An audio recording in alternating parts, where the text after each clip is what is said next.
Hey YouTube, how's it going? It's Neptorka here, back for another reaction video. We have a Fire Emblem Heroes video. This time it's going to be the double Mythic Heroes banner that usually comes in November with the end of the book. And it'll be Nidhogger and Leror. I don't know if I pronounced that right.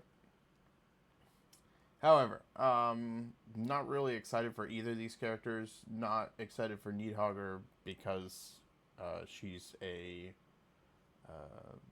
armored unit, and I hate armored units, and Lair, I don't like the unit, period. So, let's just go ahead and look at it and see what we got. Since we already know what's coming, we'll just go through their kits right at the beginning. I mean, our artwork looks cool. Indulge one day, regret it the next. I just don't like she's an armored unit. She's a serpent? I just realized that. Alright, we have Enticing Dose, Accelerated Special Trigger.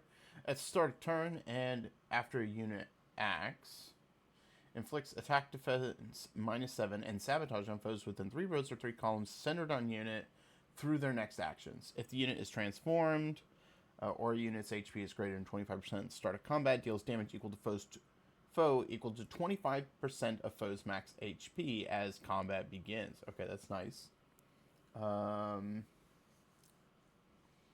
Activates only when unit can attack in combat. Okay, the rest is all parentheses. If unit is transformed, or unit's HP is greater than or equal to 25% at the start of combat, inflicts penalty on foe's attack defense equal to 6 plus 20% of the unit's defense at the start of combat, and reduces percentage of foe's non-special reduces damage by X% skills by 50%. Deals damage equal to 30% of foe's max HP, and reduces damage from foe's attacks by X during combat. And what does X equal? X equals the total damage dealt to foe, minimum 10, max 20.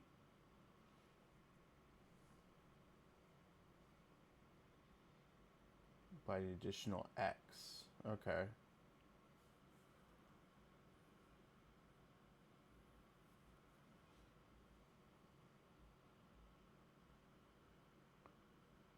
Wait. Inflicts penalty on foes, attack and defense equal to 6 plus 20% of unit's defense at the start of combat. Okay. She has Sturdy Beast. I can't remember who had that. It might have been Equipner. I can't quite remember. But another one of the really powerful beast specials. Her weapon I mean, it's pretty tanky. We have Divine Toxin. Ooh. If unit can transform, transformation effects gain if unit is within 2 spaces of beast or dragon ally, or the number of adjacent allies other than beast or dragon or allies is less than or equal to 2 as a trigger condition. Oh, wait. I have to read that again. I did not pause where I should have. If unit can transform, transformation effects gain if unit is within 2 spaces of a beast or dragon ally, or if number of adjacent allies other than beast or dragon allies is less than or equal to 2 as a trigger condition. So I believe, correct me if I'm wrong in the comments, but essentially it expands the transformation condition. So it's not, instead you can have adjacent allies as long as there's no more than 2 beast or dragon allies. So you can have a non-beast or dragon ally next to your unit as long as it's less than or equal to 2. You can't be surrounded by 3 of them. And also as long as there's a beast or dragon ally within 2 spaces. So it just makes dealing with the transformations a lot easier, which I like a lot more. If defending an 8th raise at the start of enemy turn 1, if conditions for transforming are met, unit transforms. At the start of player phase or enemy phase, grants dosage to unit and allies within 2 spaces of unit for 1 turn. If unit is transformed or foe initiates combat, grants Attack defense res plus 10 to unit, neutralizes foes' bonuses to attack and defense, grants special cooldown charge plus 1 to unit per attack, and neutralizes effects that inflict special cooldown charge minus X on unit during combat. And dosage is grants Spectrum 5 to unit during combat and restores 10 HP after combat. Okay. When a foe triggers, grants the bonus effects active on foe and neutralizes any bonus active on foe effects from skills such as Essence Drain on unit with the status active, prevents those effects on unit and other targets, and neutralizes any bonus effects active on the foe. Interesting. Okay. That's a lot to unpack. But she's really driving into the defensive nature of her kit. I just realized she's got a little snake head here. I do not like snake aesthetics in characters. Like Jade from Honkai Star Rail, stuff like that. It's just, ugh. We have Slick Fighter 4. If foe initiates combat, or if unit has HP greater than 25% at the start of combat, inflicts attack -5 on foe, deals plus X damage. X equals 20% of unit's defense. Reduces damage from foes' attacks by X. And unit makes a guaranteed follow-up attack and neutralizes penalties on unit during combat. So, man, she's got a... Like, it just seems kind of crazy that in order for her to survive, she's got ridiculous amounts of defensive effects just to survive. You know, like that incoming Celica in the preview there. And then we have AD Twin Fire Save. I just now realized that the twin end save was supposed to be twin near save, but I kept seeing it as like twin end save, like it's like a run up, like I don't know. Now I realize with the F that it's twin far save. Okay. So, if the foe with rage equals to initiates combat against an allies within 2 phases of unit, triggers saver on unit, and if foe's range equals to, grants attack defense plus 4 to unit during combat and reduces damage by X%. Any reduces damage by X% effect that can be triggered only once per combat by unit's equipped special skill can be triggered up to twice per combat. And restores 7 HP to unit when unit deals damage to foe during combat. So, a super powerful tank. I'm not sure if I like another save unit coming in, but this looks to be a lot stronger than the one we got during Halloween.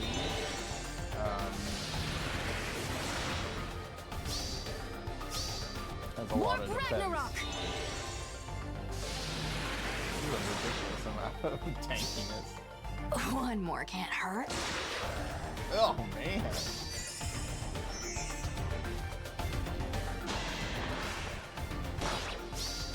Oh, man. Such foolishness.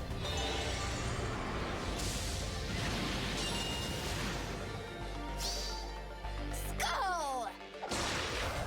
She just, like, slaps her tail on him. I don't like the direction that we're headed with just, like, going back to save. Like, it's becoming so tanky defense meta. I can't do my hit and run strategies. Those are my favorite. You basically, nowadays, you have to either tank down or you have to gale force the team. And it's just, not my favorite.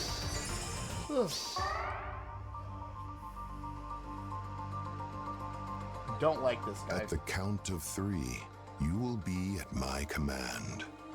1, 2. Another tank. I planned for these things. Wait. Be at She's an Aster hero.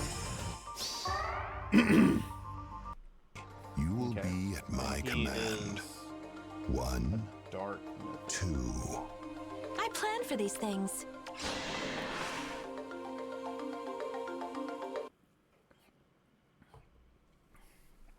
Quieting Branch. Accelerate special trigger. At start of turn, if unit's HP is greater than 25%, inflicts defense res -7, panic, and sabotage on the closest foes and any foe within 2 spaces of those foes through their next actions, and inflicts assigned decoy and status preventing counterattacks on foes with the lowest defense. Oh, no way. So that's awesome.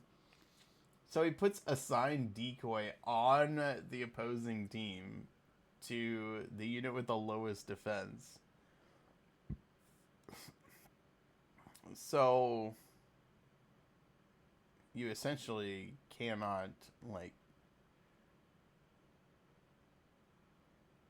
let's read the whole skill first.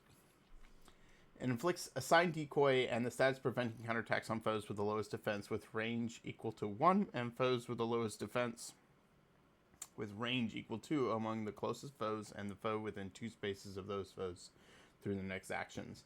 At the start of combat, if unit's HP is greater than or equal to 25%, inflicts penalty on foes' attack defense equal to 20% of unit's res at the start of combat, +6. Grants special cooldown count -2 to unit before foe's first attack, and reduces damage from foes' attacks by 20% of unit's res during combat.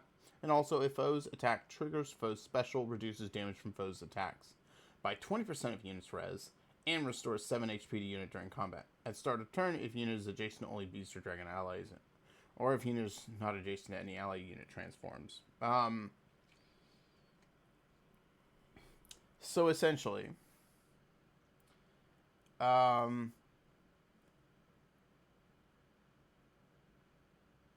at the very start of the turn, he if you don't even attack, okay? Like, if you go into combat with this thing and you try to tank this thing, immediately at the beginning of the turn, it will take the unit that's in front. Let's say, you know, you have a... Is there a good example here? Here, let's actually use this. Let's use this here. So, right here, like, let's say you're using him as your tank, and you have, you know, your far tank here. Let's say a unit comes down and attacks this. Leror will immediately apply assigned decoy to either Alphonse or Sharena. Like, they're going to be hit with assigned decoy. Which means that whoever comes, like, let's say this is a near save tank right here.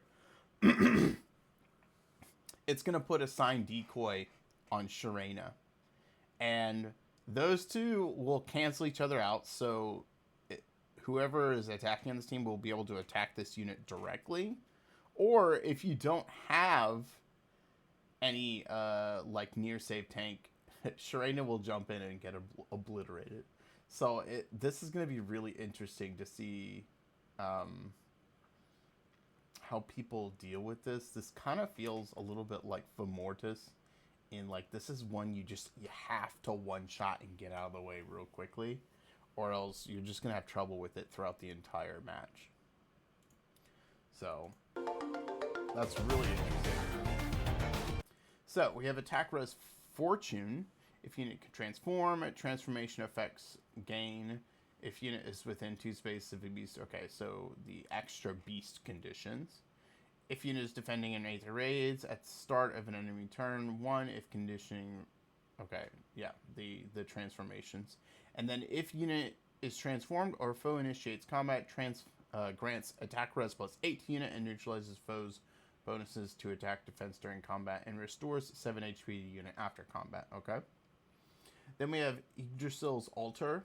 At the start of player phase or enemy phase, inflicts attack defense -7 and discord on foes that are within 2 spaces of another foe through their next actions. Inflicts penalty on foes' attack defense during combat equal to the number of foes on the map with a discord effect active, ×3 +5, max 14. It deals damage equal to 20% of unit's res Any unit makes a guaranteed follow-up attack during combat, and also, when special triggers, neutralizes foes, reduces damage by X% effects from foes' non-special skills during combat. Jeez.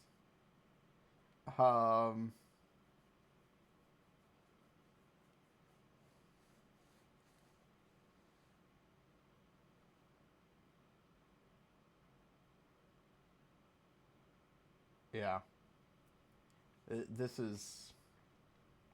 It's really strong. Like, these two units are going to be really lethal to deal with. This is probably the strongest batch of November Mythics I think we've ever gotten. I can't think of one that was worse than this. I mean, we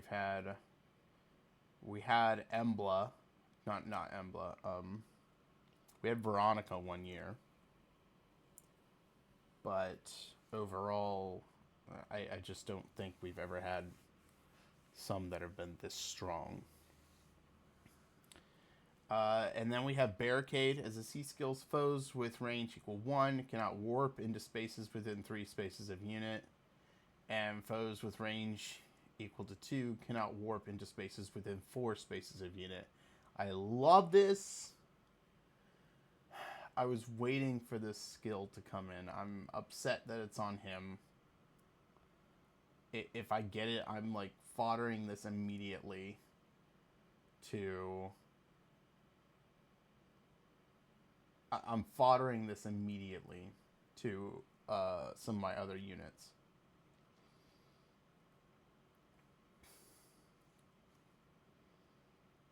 Grants defense res +4 to allies within 3 spaces of the unit and neutralizes their penalties to defense and res during combat. If unit is within 3 spaces of an ally, grants defense and res +4 to unit and neutralizes unit penalties to defense and res during combat. So, this is the beginning of the downfall of all these stupid little bitch, like fast porting, these little porting Felixes that go all over the place. It's the dumbest thing ever. I just dealt with them earlier today, and it's really dumb. I'm ready for it to be gone and obliterated. And I was waiting for a skill like this to come out. So I'm hoping Barricade shows up more on the banner that comes after this. And hopefully we can put it to rest and eliminate it for good. And I'm hoping that this Barricade ability is also available for infantry units. 4 space, like bubble, for ranged units. And 3 space bubble for melee units. I absolutely love it.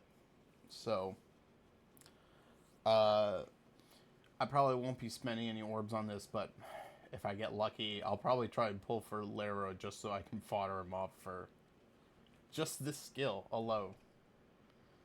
Like, that's how much I desperately... And then he does have armored flow. I just wish he wasn't an armored unit. I'd say one of the worst parts about his kit is that he's not a savior. So that kind of sucks. And honestly, since he's a defensive mythic, that's not where we need the anti-warping. We need it on the offensive side of things, where people with their defensive teams are just warping on top of your team and obliterating it. So let's see what kind of let's see what kind of we'll see what kind of pools we have. I'll protect the exalt For people to pull from.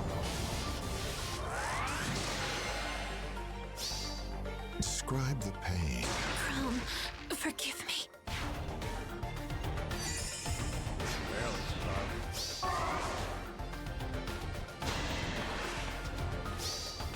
There it is, right there. Oh, Freyr. So, I mean, they showed it right there. He had the assigned decoy there, and so instead of facing Ike, which probably would have wrecked this this note. The fragrance of them gets absolutely blasted. Yeah! Oh, Freyr.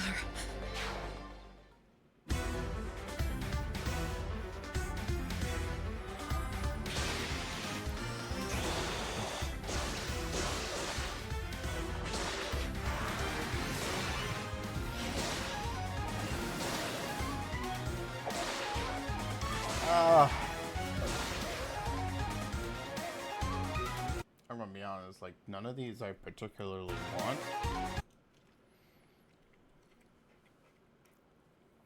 However, if I'm going to be as helpful to all of you as I can, Blue has Legendary Shez, which is now she can't beat these other units now. Female Shez. Legendary Myrrh, which is just way too old. And the best unit of the bunch is I believe it's Attuned Amelia. It's not going to be enough. Even her, she has been just power crept by, last month's Halloween units and these units right here. So, Blue is a dud pull. Next you have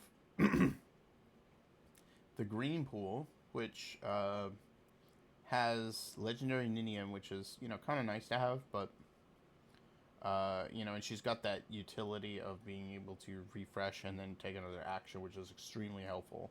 It's probably one of the most helpful off-banner units that we have. We have Legendary Camilla, which is almost a year old now, and when she came out, people cried about her, and now she's just back to being average. And then the other is Legendary Allure, which is over a year old now, and she just can't compete anymore. So, green pool's kind of a dud.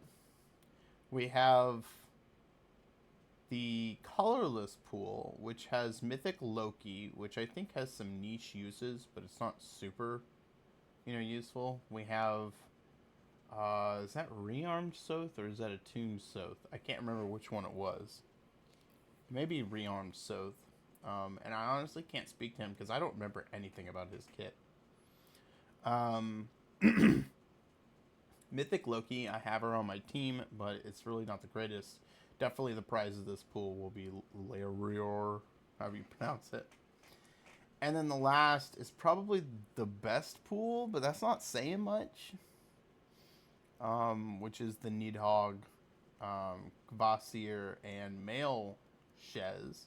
But the male Legendary Shez is pretty much in the same boat as the female Shez. Honestly, the stars of this banner are just the 2 units. That's it. There's no pool that is, like, the red and the clear pools will be, the colorless pools, will be the best pools to go for. Even though they're, like, the other units in those pools are not necessarily the greatest. Honestly, if I was to say the best thing in this banner, like 100% is going to be, I can't even find it. The best thing in this pool is going to be Barricade. So I would recommend going colorless, then red, and then the other 2 I honestly wouldn't even bother with. Kind of a disappointing banner overall. But you might even have better luck at the, the Attuned Rearmed banner that came up, I think. I can't remember. You also may want to wait for the Christmas units. The Christmas units have a tendency at times in recent history to be really good. So you may want to wait for the Christmas units. I mean, just last year we had the most broken Christmas banner of all time, and a lot of people said it was the most broken banner period to date at the time. So you may want to wait until that gets announced, which will be next week. But otherwise, these 2 units are going to be extremely strong. Laror, the most disappointing thing about him is that he's on the defense side, which kind of sucks with Barricade. But, it's not awful. So, excellent units, maybe questionable in terms of their mythic allocation.